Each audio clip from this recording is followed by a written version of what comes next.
Meu Deus do céu, Jefferson, como você aprende tanto idioma? Tem uma regra, tem um milagre, você nasceu com isso, seu cérebro é diferente? Vamos descobrir um pouquinho? Vem comigo no Primatologando, a gente fala de tudo aqui. Pois é, hoje eu quero falar um pouco de idioma. Primeiro porque, pensando no lado científico da coisa, você vai precisar do inglês, espanhol, alguma coisa assim, né? Para você poder ler artigo científico, para você se informar com maior rapidez, querendo ou não, o Brasil ainda não é o melhor modelo do mundo de lançar artigo científico e de pesquisa. A gente não tem um incentivo gigantesco. A gente tem, obviamente, um campo forte na pesquisa.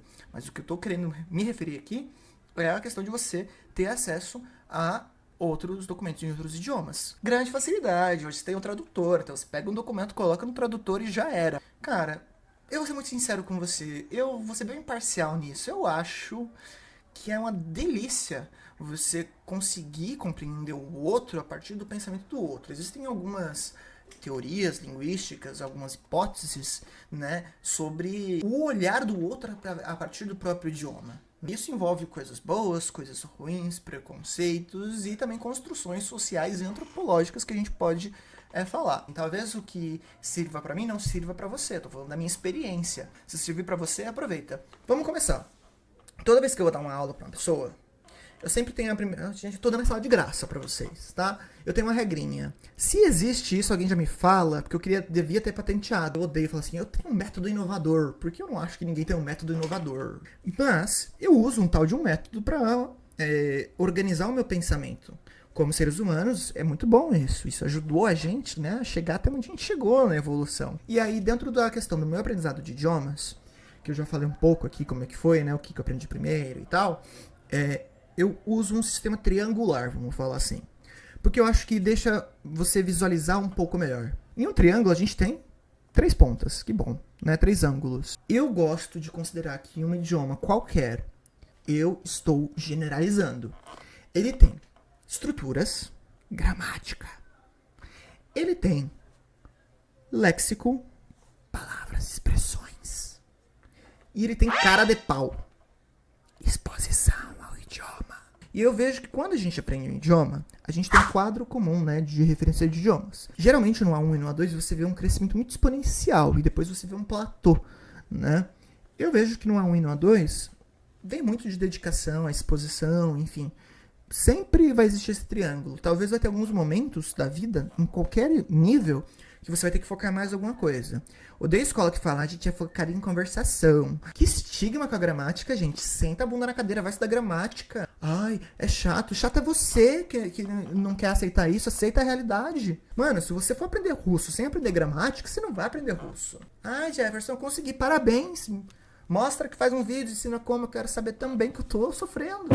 Se você focar só em 2 dessas coisas, vai ter uma coisa que vocês vão reconhecer. Pensa que você é uma pessoa que tem cara de pau e só tem vocabulário. Daí você vai chegar assim, Coke, chicken.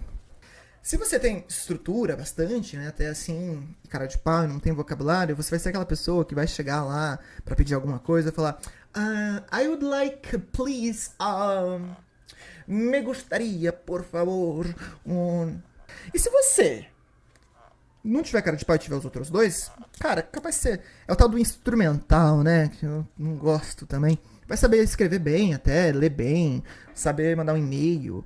Mas assim, eu sou inseguro pra falar. Eu não consigo falar. Eu tenho dificuldade pra falar. Por quê? Em algum momento você deixou de focar nessa parte. Quando a gente fala léxico, eu tô falando de expressões, tô falando de palavras, né? Tô falando de regionalismos. Quando a gente fala de estrutura, tô falando de algumas expressões também, construções da frase, lugar da palavra na frase, gramática. E quando eu falo de cara de pau, tô falando de exposição ao idioma. Então, assistir filme, viajar, falar com pessoas, trocar um e-mail, participar de uma reunião de trabalho, não importa. É você realmente se expor ao erro. No meio desse triângulo, você tem que se divertir. Ai, Jeff, que clichê. É clichê. Mas é verdade, tem estudos, inclusive, de hiperpoliglotas aqui, que falam sobre essas motivações. São muito intrínsecas, então acaba sendo realmente, né? Eu falo, se divertir, cara. Você tem que se divertir com o teu erro, olhar pra tua cara. Eu sou inseguro, mas eu tenho vergonha. Cara, para. Você Tem que ter vergonha a pessoa que não tá falando teu idioma. Você tá se esforçando pra caramba pra falar umas 2, 3 palavras no idioma dela. Eu sei que existem questões de trabalho, políticas, etc. Anyway, do mesmo modo. Você tá se esforçando, então você tem que se orgulhar pra caramba disso. Você não tem noção. Eu sei, melhor, você tem noção e eu tenho noção. Eu tô falando como se fosse fácil, mas não é não, cara. Sentar, estudar, se expor, ver léxico, estrutura, requer tempo, requer dinheiro, requer dedicação. Dá um passo atrás. Cara, com o idioma você consegue fazer tanta coisa que não é só trocar um e-mail. Isso é pensar muito pequeno, gente. Aí eu falo assim, ai, pode me cancelar aí. Eu acho que é pensar muito pequeno. Aí eu vou aprender inglês por causa do trabalho. Eu já falo pro meu aluno, eu falo, ó, vai ser difícil te ensinar. A não ser que você, tipo, adore teu trabalho, que eu acho que 70% dos brasileiros não gostam. Então dá um passo pra trás, olha o que você vai conseguir. É música, é cultura, é viagem, é conhecer gente, abrir a cabeça, é antropologia. Esse é o meu triângulo, esse é o meu modus operandi, vamos falar assim. E você tem que se expor. Você tem sim que treinar palavras, encontrar as melhores maneiras. Tem gente que faz flashcards. Eu não gosto, eu faço, não gosto. Tem gente que coloca etiqueta nas coisas, eu não gosto. Sabe o que eu gosto? Eu gosto de colocar no Google, tipo, eu lembro que eu nunca vou esquecer uma palavra em francês, que é tubarão, é requin. Eu não sabia o que era requin, eu assisti acho que numa série requin. Eu falei, que é requin? Em vez de olhar no dicionário, eu coloquei no Google imagens. Ah, apareceu o quê? Um requin. Eu associei diretamente aquela palavra àquela imagem. Isso sou eu aprendendo vocabulário. Eu adoro ficar falando sozinho. Eu moro aqui no centro, então eu adoro ficar falando sozinho na rua, outros idiomas, pra evitar assalto. Eu gosto muito da substituição, eu gosto muito da leitura e memorização, que não é memorização tipo, eu vou decorar isso. Não, eu gosto daquela leitura que você tá assistindo, por exemplo, um filme, aí você coloca pause. Aí tá escrito lá, Maria, eu te amo. Até entendi, legal, Maria, eu te amo. Não, cara. Põe pausa e fala com entonação. Não olha pra tela, vira ali, ó. Maria, eu te amo. É isso. Isso vai fazer você lembrar. E dá risada do teu erro. Porque a gente erra muito em português. Imagina em outros idiomas, gente. A gente vai errar sim. Uma vez estava eu vendo a minha vida na Inglaterra, pequenininho. Tava tentando impressionar uma pessoa lá. Aí eu virei no meio do nada e falei assim, chips. Porque eram várias ovelhinhas bonitinhas, igual no filme. Ela olhou pra mim e falou, where? Onde? Daí eu descobri que ship não tem plural. Eu tava falando, tipo assim, navios. A gente vai ter muito erro, cara. E eu tenho a regra, essa regra era do meu ex-diretor. Ele falou que era a regra do yes, né? Você tá no meio da conversa, você responde yes, ou sim, né? A pessoa fala blá, blá, blá, blá, blá, blá, blá, você fala yes com firmeza. Se ela virar pra você com a cara estranha e falar yes, aí você fala no, no, no, no. Sempre funciona também. Então se diverte, aprende. Aprender idioma é uma delícia.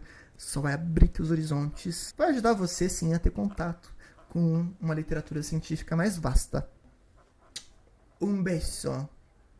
Tchau, esse é o Prima Teologando. Segue, curte, comenta. Se não gostou, dá um like também. Se gostou aí, você já faz o coraçãozinho aqui e manda um beijo. Tchau, gente.